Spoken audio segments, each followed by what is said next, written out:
Hi friends, welcome back to my YouTube channel. ಯಾರೆಲ್ಲ ನಮ್ಮ ಚಾನಲ್ನ ಸಬ್ಸ್ಕ್ರೈಬ್ ಮಾಡದೆ ನೋಡ್ತಾ ಇದ್ದೀರಾ, ಪ್ಲೀಸ್ ಸಬ್ಸ್ಕ್ರೈಬ್ ಮಾಡಿ ಸಪೋರ್ಟ್ ಮಾಡಿ ಫ್ರೆಂಡ್ಸ್. ಹಾಗೆ ಈ ವಿಡಿಯೋ ಇಷ್ಟ ಆದಲ್ಲಿ ಪುಟ್ಟದೊಂದು ಲೈಕ್ ಮಾಡೋದನ್ನು ಮರಿಬೇಡಿ.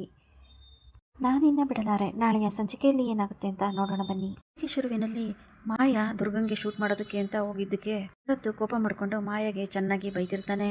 ಆಗ ಮಾಯಾ ಕೋಪ ಮಾಡ್ಕೊಂಡು ರೂಮ್ಗೆ ಹೋಗಿ ಒಬ್ಳೆ ಕೂತ್ಕೊಂಡು ಅಳ್ತಾ ಇರ್ತಾಳೆ. ಶರತ್ ಮಾಯಾಗೆ ಸಮಾಧಾನ ಮಾಡೋದಕ್ಕೆ ಅಂತ ಮಾಯಾ ರೂಮ್ಗೆ ಬರ್ತಾನೆ. ಶರತ್ನ ನೋಡಿದ ತಕ್ಷಣ ಮಾಯಾ ಹೋಗಿ ತಪ್ಕೊಂತಾಳೆ.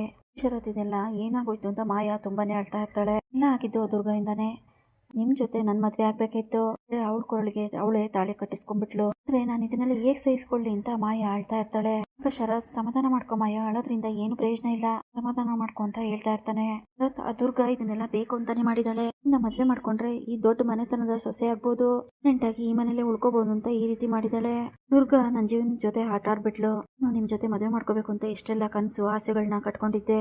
ಕನ್ಸು ಆಸೆಗಳನ್ನೆಲ್ಲ ಅವಳು ನುಚ್ಚು ನೂರು ಮಾಡಿ ಹಾಕ್ಬಿಟ್ಲು. ಅದು ಬಿಡಿ ಶರತ್, ನೀವು ಯಾಕೆ ನನಗೆ ಮೋಸ ಮಾಡ್ಬಿಟ್ರಿ? ಆ ದುರ್ಗನ್ ಜೊತೆ ಸೇರ್ಕೊಂಡು ನೀವು ನನಗೆ ಮೋಸ ಮಾಡ್ಬಿಟ್ರಿ. ಮಾಯಾ ಕೋಪ ಮಾಡ್ಕೊಂಡು ಅಳ್ತಾ ಇರ್ತಾಳೆ. ಆಗ ಶರತ್ ಸಮಾಧಾನ ಮಾಡ್ಕೊ ಮಾಯಾ, ಈಗಾಗಿರೋದನ್ನ ಯಾವ್ದನ್ನು ಸರಿ ಮಾಡೋದಕ್ಕಾಗಲ್ಲ ಅಂತ ಹೇಳ್ತಾ ಇರ್ತಾನೆ.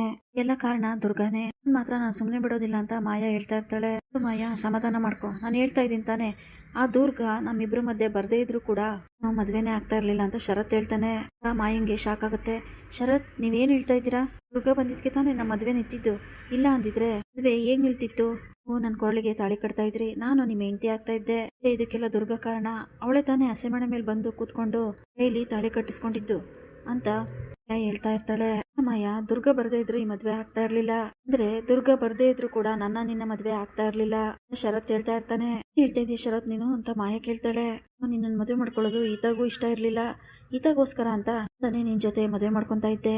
ಈತಾಗೆ ಇಷ್ಟ ಇಲ್ಲ ಈ ಮದ್ವೆ ಮಾಡ್ಕೊಳ್ಳೋದು, ಈತಾಗೆ ಅಮ್ಮ ಆಗೋದೇ ಇಷ್ಟ ಇಲ್ಲ ಅಂದ್ಮೇಲೆ ನಿನ್ನ ಮದ್ವೆ ಮಾಡ್ಕೊಂಡಾದ್ರೂ ಏನ್ ಮಾಡ್ಲಿ ಬಾರ್ದು ಅಂತಾನೆ ನಾನು ಅಮ್ಮನ ಜೊತೆ ಮಾತಾಡಿದ್ದೆ. ನಿನಗೆ ಎಲ್ಲಾ ವಿಷಯನೂ ಹೇಳಿದ್ದೆ. ನಾನು ಈ ಮದ್ವೆ ಮಾಡ್ಕೊಳ್ಳಲ್ಲ, ಮದ್ವೆ ಮಾಡ್ಕೊಳ್ಳೋದು ಈತಾಗೆ ಇಷ್ಟ ಇಲ್ಲ. ಇದಕ್ಕಿಂತ ಮುಖ್ಯವಾಗಿ ನನಗೂ ಕೂಡ ಇಷ್ಟ ಇರಲಿಲ್ಲ. ಯಾಕಂದ್ರೆ ನಾನು ಅಂಬಿಕಾ ಸ್ಥಾನದಲ್ಲಿ ಬೇರೆ ಯಾರನ್ನೂ ನೋಡೋದಕ್ಕೆ ಇಷ್ಟಪಡಲ್ಲ. ಅಂಬಿಕಾ ಸ್ಥಾನನ ನಾನು ಯಾರಿಗೂ ಕೊಡೋದಕ್ಕೂ ಇಷ್ಟಪಡಲ್ಲ. ನನಗೆ ಈ ಮದುವೆ ಇಷ್ಟ ಇರಲಿಲ್ಲ. ಅಮ್ಮ ಮನೆಯವರೆಲ್ಲ ಸೇರಿ ಇದಾಗೋಸ್ಕರನಾದ್ರೂ ಮದುವೆ ಮಾಡ್ಕೊ ಅಂತ ಹೇಳಿದ್ದಕ್ಕೆ ನಾನು ಮಾಡ್ಕೊಳ್ಳೋದಕ್ಕೆ ಒಪ್ಕೊಂಡಿದ್ದೆ. ಬೇಜಾರು ಮಾಡ್ಕೊಂಡ್ಲು, ನನ್ ಮೇಲೆ ತುಂಬಾ ಕೋಪ ಮಾಡ್ಕೊಂಡ್ಲು. ನಾನು ಅಮ್ಮಂಗೆ ಎಲ್ಲ ಹೇಳಿದ್ರಿಂದ ಇನ್ನೇನು ಮದುವೆ ನಿಲ್ಲುತ್ತೆ ಅಂತ ನಾನು ಅನ್ಕೊಂಡಿದ್ದೆ.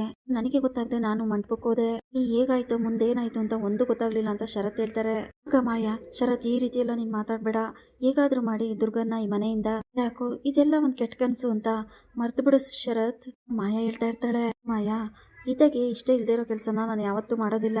ಕಳ್ಕೊಳ್ಳೋದಕ್ಕೆ ನಾನು ಇಷ್ಟಪಡಲ್ಲ. ರೆಡಿ ಈಗ ಅಂಬಿಕಾನ ಕಳ್ಕೊಂಡು ನೋವು ಅನ್ಭವಿಸ್ತಾ ಇದ್ದೀನಿ. ಈತಂಗೆ ಇಷ್ಟ ಇಲ್ಲದೇ ಇರೋ ಕೆಲಸ ಮಾಡಿ ಇದನ್ನು ಕಳ್ಕೊಳ್ಳೋದಕ್ಕೆ ನಾನು ರೆಡಿ ಇಲ್ಲ. ನನ್ನ ಮಗಳೇ ಮುಖ್ಯ, ಅವಳ ಖುಷಿನೇ ಮುಖ್ಯ, ಅದಕ್ಕೋಸ್ಕರ ನಾನು ಏನ್ ಬೇಕಾದ್ರೂ ಮಾಡ್ತೀನಿ ಅಂತ ಶರತ್ ಹೇಳ್ತಾನೆ. ಆಗ ಮಾಯಾ ಜೋರಾಗಿ ಅಳ್ತಾ ಇರ್ತಾಳೆ. ನೋಡು ಮಾಯಾ, ಆಗಿದ್ದೆಲ್ಲ ಆಗೋಯ್ತು, ಇನ್ ಮುಂದೆ ನೀನು ಈ ಮನೇಲಿ ಇರೋದು ಬೇಡ, ಇಲ್ಲೇ ನೀನು ಇಲ್ಲಿಂದ ಹೊರಟ್ಬಿಡು ಮಾಯಾ ಅಂತ ಶರತ್ ಹೇಳ್ತಾನೆ. ಆಗ ಮಾಯಂಗೆ ಶಾಕ್ ಆಗುತ್ತೆ. ಶರತ್, ಏನ್ ಹೇಳ್ತಾ ಇದೀಯಾ ನೀನು? ನಾನು ಈ ಮನೆ ಬಿಟ್ಟು ಹೋಗ್ಬೇಕಾ? ಆ ದುರ್ಗನ್ನ ಆಚೆ ಕಳಿಸು ಅಂದ್ರೆ ನನ್ನೇ ಆಚೆ ಕಳ್ಸಕ್ ನೋಡ್ತಾ ಇದೆಯಲ್ಲ, ನಾನು ನಿನ್ ಜೊತೆನೇ ಇರ್ತೀನಿ ಅಂತ ಮಾಯಾ ಹೇಳ್ತಾಳೆ. ಮಾಯಾ, ಇನ್ ಮುಂದೆ ನೀನು ಈ ಮನೇಲಿರೋದು ಬೇಡ, ಹೊರಡು ಅಂತ ಶರತ್ ಹೇಳ್ತಾನೆ. ಮಾಯಾ ಇನ್ನೂ ಜೋರಾಗಿ ಅಳೋದಕ್ಕೆ ಶುರು ಮಾಡ್ತಾಳೆ. ಆಗ ಶರತ್ ಅಲ್ಲಿಂದ ಹೊರಡ್ತಾನೆ. ಆಗ ಮಾಯಾ, ಏನಾಗೋಯ್ತು? ಇದಕ್ಕೆಲ್ಲ ಕಾರಣ ದುರ್ಗನೇ, ಲೈಫ್ನೇ ಹಾಳು ಮಾಡ್ಬಿಟ್ಲು ದುರ್ಗ ಅಂತ ಬೈಕೊಂಡು ಅಳ್ತಾ ಇರ್ತಾಳೆ. ಶರತ್ ಈ ಕಡೆ ದುರ್ಗಾ ರೂಮಿಗೆ ಬರ್ತಾನೆ. ದುರ್ಗಾ, ನಾನು ನಿನ್ನ ಹತ್ರ ಸ್ವಲ್ಪ ಮಾತಾಡ್ಬೇಕಿತ್ತು ಅಂತ ಶರತ್ ಹೇಳ್ತಾನೆ. ಏನ್ ಮಾತಾಡ್ಬೇಕು ಹೇಳಿ ಬಾಸು ಅಂತ ದುರ್ಗಾ ಕೇಳ್ತಾಳೆ. ಏನಾಯ್ತು ಹೇಗಾಯ್ತು ಅನ್ನೋದು ಗೊತ್ತಾಗ್ದೇನೆ ನಮ್ಮಿಬ್ರು ಮದ್ವೆ ಆಗೋಯ್ತು. ನಾವಿಬ್ರು ಮದ್ವೆ ಆಗಿರೋದು ಈತಾಗೆ ಇಷ್ಟ ಇಲ್ಲ ಜೊತೆ ಅಂತ ಅಲ್ಲ, ಮಾಯನ್ ಜೊತೆ ನನ್ ಮದ್ವೆ ಆಗಿದ್ರು ಈತಾಗೆ ಇಷ್ಟ ಆಗ್ತಾ ಇರ್ಲಿಲ್ಲ. ಮೊದ್ಲೇ ನಿನಗೂ ಕೂಡ ಗೊತ್ತಿತ್ತು, ನನಗೂ ಕೂಡ ಗೊತ್ತಿತ್ತು. ಸ್ಥಾನದಲ್ಲಿ ಬೇರೆ ಯಾರನ್ನೂ ಕೂಡ ಈತ ನೋಡೋದಕ್ಕೆ ಇಷ್ಟಪಡಲ್ಲ. ಹಾಗಾಗಿ ಅವಳು ಈ ರೀತಿ ಎಲ್ಲ ಆಡ್ತಾ ಇದ್ದಾಳೆ. ಅವಳು ಕೋಪ ಮಾಡ್ಕೊಂಡಿದ್ದಾಳೆ. ನಮ್ಮಿಬ್ರು ಮದ್ವೆನ ಅವಳ ಕೈಲಿ ಸಹಿಸ್ಕೊಳಕ್ ಆಗ್ತಾ ಇಲ್ಲ, ತುಂಬಾ ಬೇಜಾರು ಮಾಡ್ಕೊಂಡಿದ್ದಾಳೆ. ಇದಕ್ಕೆಲ್ಲ ಕಾರಣ ನಾವೇ. ನಿಂದಾಗಿ ಈತ ಯಾವುದೇ ಕಾರಣಕ್ಕೂ ನಾವು ಅನ್ಭವಿಸ್ಬಾರ್ದು, ಬೇಜಾರು ಮಾಡ್ಕೋಬಾರ್ದು. ನನಗೆ ಈತನ ಜೀವನನೇ ಮುಖ್ಯ. ಯಾವಾಗ್ಲೂ ಅವಳು ಖುಷಿಯಾಗಿರ್ಬೇಕು, ಮನೆ ಬಿಟ್ಟು ಹೋಗೋ ಮಾತನ್ನೇ ಆಡ್ಬಾರ್ದು. ನಾನು ಒಂದು ನಿರ್ಧಾರ ಮಾಡಿದ್ದೀನಿ ಅಂತ ಶರತ್ ಹೇಳ್ತಾನೆ. ದುರ್ಗಾ, ಹೇಳಿ ಬಾಸು ಅದೇನು? ಪುಟ್ ಮೇಡಮ್ಗೋಸ್ಕರ ನಾನು ಏನ್ ಬೇಕಾದ್ರೂ ಮಾಡ್ತೀನಿ. ಮೇಡಮ್ ಖುಷಿಯಾಗಿ ಚೆನ್ನಾಗಿದ್ರೆ ನಂಗೆ ಅಷ್ಟೇ ಸಾಕು. ಏನ್ ಮಾಡಕ್ಕೂ ರೆಡಿ ಇದ್ದೀನಿ. ನಿರ್ಧಾರ ಮಾಡಿದಿರ ಹೇಳಿ ಬಾಸು ಅಂತ ದುರ್ಗಾ ಕೇಳ್ತಾಳೆ. ಮದ್ವೆನ ಒಂದ್ ಕನ್ಸು ಅಂತ ಮರ್ತು ಬಿಡೋಣ, ಅದಕ್ಕೋಸ್ಕರ ನಾವಿಬ್ರು ದೂರ ಆಗ್ಬೇಕು. ನಾವಿಬ್ರು ಇಷ್ಟಪಟ್ಟು ಮದ್ವೆ ಆಗಿದ್ದಲ್ಲ, ಇಷ್ಟಪಟ್ಟು ಮದ್ವೆ ಆಗಿದ್ದು ಅಲ್ಲ. ಆಯ್ತೋ ಏನೋ ಒಂದು ಗೊತ್ತಾಗ್ತಾ ಇಲ್ಲ. ಈಗ ಅದನ್ನ ಯೋಚನೆ ಮಾಡ್ತಾ ಕೂರೋದಕ್ಕಾಗಲ್ಲ. ನೆಮ್ಮದಿಯಾಗಿ ಖುಷಿಯಾಗಿರ್ಬೇಕು ಅಂತ ಹೇಳಿದ್ರೆ ನಾವ್ ಈ ನಿರ್ಧಾರನ ತಗೊಳ್ಳೇಬೇಕು. ಅದಕ್ಕೋಸ್ಕರ ನಾನು ನೀನು ದೂರ ಆಗ್ಬೇಕು ದುರ್ಗಾ. ಇಬ್ರು ಡೈವರ್ಸ್ ತಗೋಬೇಕು ಅಂತ ಶರತ್ ಹೇಳ್ತಾನೆ. ದುರ್ಗಂಗೆ ತುಂಬಾನೇ ಬೇಜಾರಾಗುತ್ತೆ, ಒಂದ್ ಕಡೆ ಶಾಕು ಆಗುತ್ತೆ.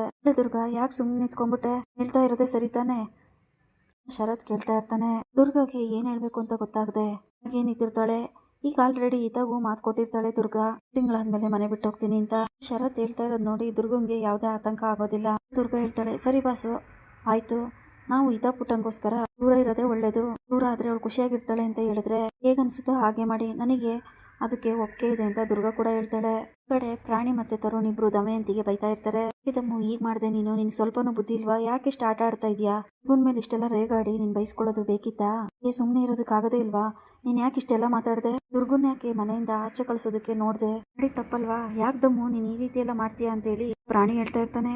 ಆಗ ತರುಣ್ ಕೂಡ, ಮಾಮ್ ಯಾಕೆ ಮಾಮ್ ಈ ರೀತಿ ಎಲ್ಲ ಮಾಡ್ತೀಯಾ, ಅವ್ರ ದೃಷ್ಟಿಲಿ ನೀನಿಗೆ ಕೆಟ್ಟೋಳಾದೆ, ದುರ್ಗ ಮೇಲೆ ನಿನಗೆ ಯಾಕೆ ಮಾಮ್ ಕೋಪ, ನಮ್ಮ ಮನೆಯಿಂದ ಆಚೆ ಹಾಕೋಕೆ ಹೋಗಿ ಇವಾಗ ನೀನೇ ಸಿಗಾಕೊಂಡೆ, ದೃಷ್ಟಿಲು ನೀನ್ ಕೆಟ್ಟೋಳಾಗ್ತೀಯ ಮಾಮ್, ಯಾಕೆ ಮಾಮ್ ನೀನ್ ಈ ರೀತಿ ಎಲ್ಲ ಮಾಡ್ತೀಯಾ.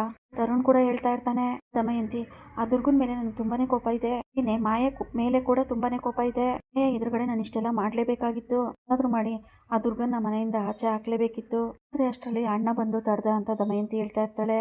ಆಗ ಪ್ರಾಣಿ, ಹೌದು ದಮ್ಮು, ನೀನು ದುರ್ಗನ್ನ ಆಚೆ ಹಾಕ್ಬೇಕು ಅಂತ ಕೈ ಹಿಡಿದು ಎಳ್ಕೊಂಡು ಹೋಗ್ತಾ ಇದ್ದೆ, ಅದರಲ್ಲಿ ಬಾಗ್ಲು ತನ್ನನ್ನು ತಾನೇ ಮುಚ್ಕೊಂಡ್ಬಿಡ್ತು, ನನಗೆ ಯಾಕೋ ಭಯ ಆಗ್ತಾ ಇದೆ ಕಣೆ, ಏನಾದ್ರೂ ಅಂಬಿಕಾನೇ ಇರ್ಬೋದಾ ಅಂತ ಹೇಳ್ತಾ ಇರ್ತಾನೆ. ದಮಯಂತಿ, ಹೌದು ಪ್ರಾಣಿ, ನನಗೂ ಯಾಕೋ ಒಂದ್ ನಿಮಿಷ ಹಾಗೆ ಅನ್ಸ್ಬಿಡ್ತು, ಆ ರೀತಿ ಮಾಡ್ತಿರೋದಕ್ಕೆ ಅಂಬಿಕಾನೇ ಡೋರ್ನ ಕ್ಲೋಸ್ ಮಾಡ್ಬಿಟ್ಲಾ, ಈಗ ನಮ್ ಸುತ್ತಮುತ್ತ ಈ ಮನೆಯಲ್ಲೇ ಇದ್ದಾಳ, ಹಂಗೆ ಅನಿಸ್ತಾ ಇದೆ ಪ್ರಾಣಿ ಅಂತ ದಮ್ಮು ಹೇಳ್ತಾಳೆ.